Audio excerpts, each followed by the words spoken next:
খাবের মধ্যে স্বপ্নের মধ্যে হঠাৎ দেখতেছি মদিনাওয়ালার জিয়ারত হচ্ছে। রোজার সামনে বসে আছি, চোখের পানি ছেড়ে কাঁদছি। অনেকদিন হয়েছে আব্বা হুজুর দাদা হুজুর ওনাদেরকে দেখি না, খারাপ লাগছে।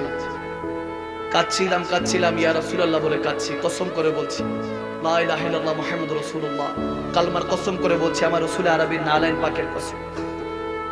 খাবের মধ্যে আজকে শুধু কাঁদছি, ঘুম থেকে উঠো চোখের পানি মুছতেছিলাম, তো খেয়াল করলাম যখন জিয়ারত করতেছি আমার নবীর রাসূলের পাকের মদিনাতুল মুনাওয়ারায় জিয়ারত করছি, নামাজ আদায় করলাম, কি পড়ছি কোন তেলাওয়াত করছি সেটা আর মাথায় মনে নেই, কিন্তু 2 রাকাত না 1 রাকাত কয় রাকাত পড়েছি ওটাও খেয়াল নেই।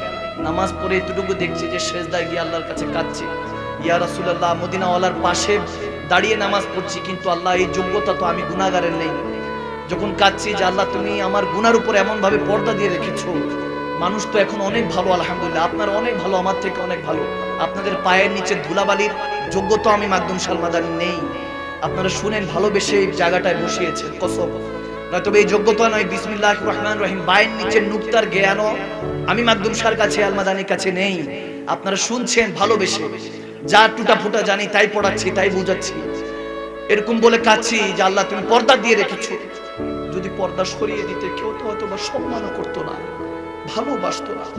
মদিনাওয়ালার কাছে বসিয়েছো, কাঁদছি যে ইয়া রাসূলুল্লাহ আপনার উসিলায়, আল্লাহ বলেছেন আপনার উসিলায় যদি কেউ ক্ষমা চায় আল্লাহ ক্ষমা করে দিতে পারে, ক্ষমা করে দেয়।